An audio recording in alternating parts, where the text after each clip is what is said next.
जय हिंद साथियों। स्वागत है आप सबका हमारे चैनल ए टू जेड वाले में। और आज हम लोग बात करने वाले हैं कक्षा 10 की विज्ञान। कक्षा 10 की विज्ञान क्या ये मतलब हर एग्जाम में लगभग काम करने वाली है। वनडे एग्जाम जो भी आपके होते हैं उसमें सब में काम करने वाली है, यानी जो भी आपके एग्जाम्स कम्पिटेटिव होते हैं उसमें भी ये विज्ञान आपके आने वाली है। और 10 में तो स्पेशल बोर्ड के एग्जाम से, और 10 के अकॉर्डिंग हम चैप्टर लेके चल रहे हैं। जैसे हमारा 10th साइंस का पहला चैप्टर क्या है, रासायनिक अभिक्रियाएं एवं समीकरण, यानी केमिकल रिएक्शंस एंड इक्वेशंस हमारा पहला चैप्टर है। और इसी चैप्टर से हम स्टार्ट करते हैं, यानी कक्षा 10 की विज्ञान। और उम्मीद है आप सभी लोग आसानी से इसको देख रहे होंगे और बेहद ही आपको समझ में आएगी। और आगे हमारे इसी प्रकार के वीडियो पाने के लिए चैनल को सब्सक्राइब करें, और आपका कोर्स जल्दी से जल्दी हम कवर कराने की कोशिश करेंगे। ठीक है, आज नए सिरे से एक नई क्लास आपके सामने लेकर के आए हैं। ठीक है, तो चैप्टर 1 यानी रासायनिक अभिक्रियाएं एवं समीकरण, जिसमें सबसे पहली बात हम करने वाले हैं रासायनिक अभिक्रिया। रासायनिक अभिक्रिया का मतलब क्या है, केमिकल रिएक्शंस की बात करने वाले हैं। तो जब एक या एक से अधिक, जब एक से अधिक, ठीक है, एक, जब एक या एक से अधिक, जब एक या एक से अधिक पदार्थ, ठीक, जब यह एक या एक से अधिक जो पदार्थ हैं ये क्या करते हैं, क्रिया करके, जब एक या एक से अधिक पदार्थ क्या करते हैं, क्रिया करते हैं। जब एक या एक से अधिक पदार्थ क्या करते हैं भैया, क्रिया करते हैं।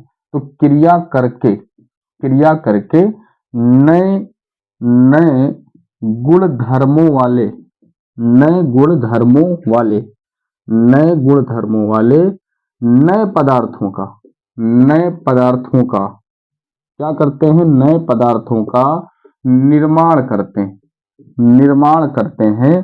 तो इसे हम क्या कहते हैं, रासायनिक अभिक्रिया कहते हैं। यानी जब ये नए पदार्थ का निर्माण करते हैं तो हम इसे क्या कहते हैं भैया, इसे हम कहते हैं ये रासायनिक अभिक्रिया है। जब एक या एक से अधिक पदार्थ क्रिया करके नए गुणधर्मों के साथ नए पदार्थों का निर्माण करते हैं तो हम इसे कहते हैं कि ये रासायनिक अभिक्रिया है। यहीं पे आप लिख लीजिए, निर्माण, नए पदार्थों का निर्माण करते हैं तो इसे क्या कहते हैं, इसे रासायनिक अभिक्रिया कहते हैं, रासायनिक अभिक्रिया कहते हैं। तो सिंपल सी चीज है कि जो भी आपके एक या एक से एक हो पदार्थ, एक से अधिक पदार्थ हो, और वो क्रिया करें, रिएक्शंस करें, और रिएक्शंस करने के बाद क्या करें, एक नए पदार्थ का निर्माण कर देंगे, तो हम कहेंगे भैया वो रासायनिक अभिक्रिया है। ठीक, रासायनिक अभिक्रिया की सिंपल सी डेफिनेशन ये है। दूसरी चीज, अब इसमें क्या होता है, जो पदार्थ भाग लेगा, क्योंकि एक तो पदार्थ नहीं क्रिया, एक या एक से अधिक पदार्थ क्रिया करके, एक तो वो पदार्थ जो भाग ले रहा और एक वो पदार्थ जो बन रहा नए गुणधर्म के साथ। तो जो भाग लेता है, जो भाग लेता है, यानी रासायनिक अभिक्रिया में, रासायनिक अभिक्रिया में जो भाग लेते हैं, जो भाग लेने वाले पदार्थ हैं, भाग लेने वाले जो पदार्थ होते हैं उन्हें क्या कहते हैं, उन्हें हम लोग अभिकारक कहते हैं, उन्हें हम लोग अभिकारक कहते हैं। ठीक है, याद रखना, उन्हें हम अभिकारक कहते हैं। और जो अभिक्रिया के बाद, ठीक, या क्रिया के बाद, अब क्रिया के फलस्वरूप, फलस्वरूप बनने वाले होते हैं, यानी जो अपक्रिया के फलस्वरूप बनने वाले पदार्थ होते हैं, बनने वाले पदार्थ होते हैं, उन्हें हम क्या कहते हैं, उन्हें हम उत्पाद कहते हैं, उत्पाद कहते हैं। ठीक, उन्हें हम उत्पाद कहते हैं। तो मेरे ख्याल से बड़ी आसान भाषा में ये समझ गए होंगे आप कि रासायनिक अभिक्रिया क्या है, अभिकारक किसे कहते हैं, उत्पाद किसे कहते हैं। रासायनिक अभिक्रिया में भाग लेने वाले पदार्थों को अभिकारक कहा जाता है, रासायनिक अभिक्रिया में बनने वाले पदार्थों को उत्पाद कहा जाता है।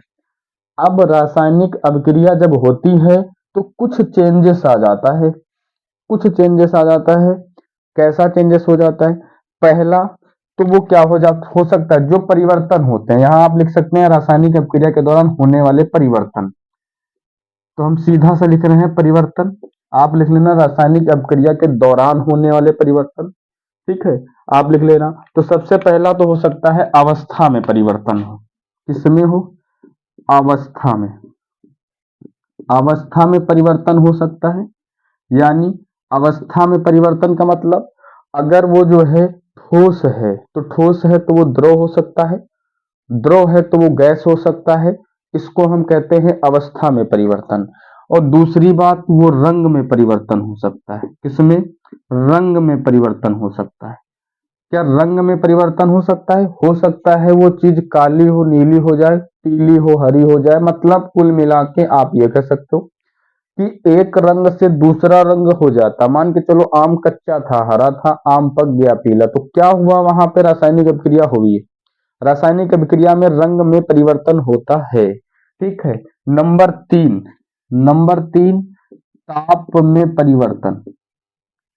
ताप में परिवर्तन यानी कहने का मतलब, हो सकता है पहले टेम्परेचर उसका कम हो या पहले ज्यादा हो, बाद में कम हो जाए। ये वो परिवर्तन है जो कब होते हैं? रासायनिक अभिक्रिया के दौरान होते हैं। कौन कौन से? पहला नंबर अवस्था में परिवर्तन, दूसरा नंबर कौन सा है? रंग में परिवर्तन, तीसरा नंबर कौन सा है? तीसरा नंबर है आपका ताप में परिवर्तन। ठीक है। और एक हो सकता है कि गैस का निकलना, गैस का निकलना, गैस का निकलना हो सकता है। गैस निकले, गैस निकले, रासायनिक अभिक्रिया हो रही है, हो सकता है उसमें क्या हो जाए भैया? गैस निकले। तो मोस्टली आपको ये 4 परिवर्तन दिखाई देते हैं। और एक होता है अवक्षेपण का निर्माण। अवक्षेपण का निर्माण भी होता है, लेकिन मोस्टली आपको ये 4 चीजें याद रखना है कि परिवर्तन जब होगा, इनमें परिवर्तन आपको दिखाई पड़ जाए, सोच लो वो केमिकल रिएक्शंस हो रही है। ठीक है। अब इतनी चीज को आप वीडियो पोस्ट करके नोट कर सकते हो या फिर स्क्रीनशॉट ले सकते हो। ठीक है। नोट कर लिया होगा मेरे ख्याल से। अब तुरंत इसको मिटाल के अब हम ले आगे की बात करते हैं कि रासायनिक समीकरण क्या है। ठीक है। और रासायनिक अभिक्रिया को पढ़ लिया, रासायनिक समीकरण। ठीक है। रासायनिक समीकरण देखते हैं। तो रासायनिक समीकरण पे आ जाएं, तो अब देखो रासायनिक समीकरण क्या होता है भैया। आप हेडिंग लगाइएगा रासायनिक समीकरण। क्या लगाते हैं? रासायनिक समीकरण मतलब केमिकल रिएक्शन। ठीक है। रासायनिक समीकरण मतलब केमिकल रिएक्शंस।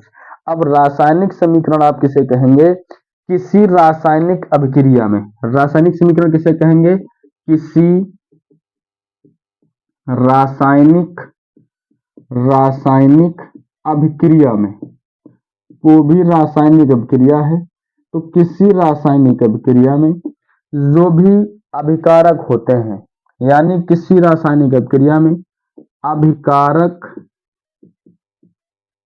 तथा जो उत्पाद होते हैं, अभिकारक तथा उत्पादों को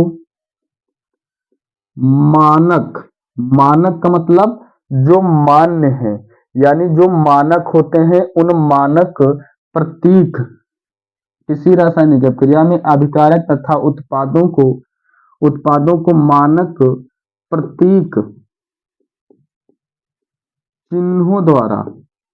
अब चिन्ह होंगे, कोई भी रासायनिक अभिक्रिया आप ले लेते हो तो उसमें क्या हो जाता है? उसके चिन्ह, जो भी आप अभिकारक उठाओगे, जो भी आप उसमें उत्पाद बनेंगे, उनके क्या होते हैं? चिन्ह होते हैं। तो अभिकारकों तथा जो आपके अभिकारक और जो उत्पाद होते हैं, उनके मानक प्रतीकों एवं सूत्रों द्वारा, प्रतीक चिन्हों द्वारा क्या करते हैं?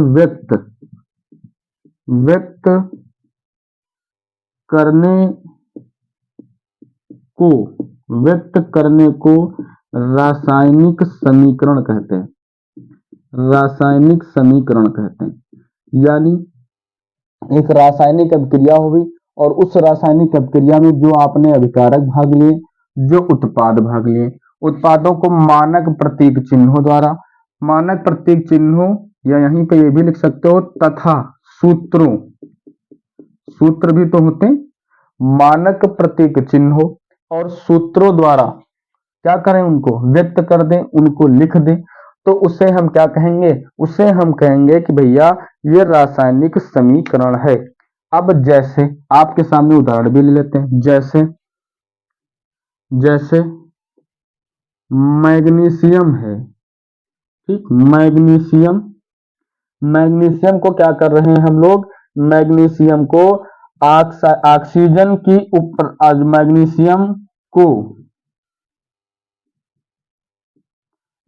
ऑक्सीजन के साथ, अब मैग्नीशियम को उठाओ और उसको हम क्या करें, ऑक्सीजन के साथ रासायनिक अभिक्रिया लिखें। मैग्नीशियम को ऑक्सीजन के साथ क्या करवाएं, मैग्नीशियम को ऑक्सीजन के साथ जलाएं या ऑक्सीजन की उपस्थिति में जलाएं, ऐसा लिखें, ऑक्सीजन की उपस्थिति में जलाते हैं, जलाते हैं तो क्या बनता है, तो बनता है आपका मैग्नीशियम ऑक्साइड, मैग्नीशियम ऑक्साइड बनता है।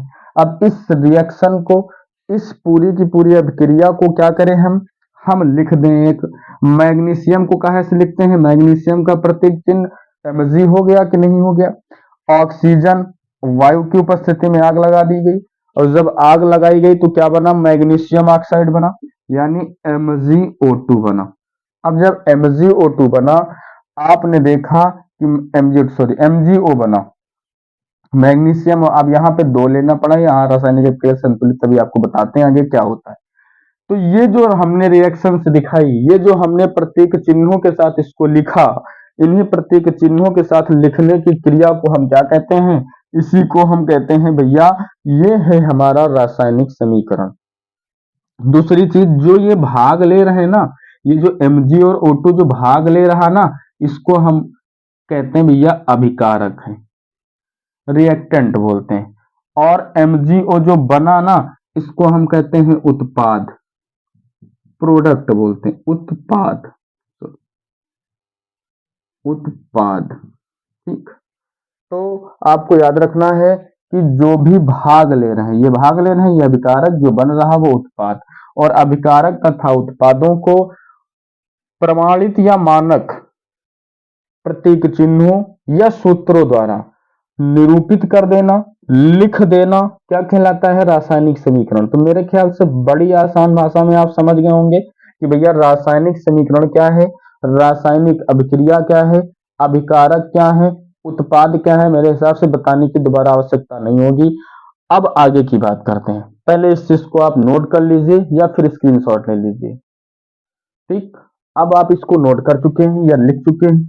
आगे हम बात करने वाले हैं संतुलित रासायनिक समीकरण किसे कहते हैं भैया, संतुलित रासायनिक समीकरण। देखो, संतुलित संतुलित रासायनिक समीकरण। तो संतुलित रासायनिक समीकरण का मतलब क्या है, इसको जान लेते हैं।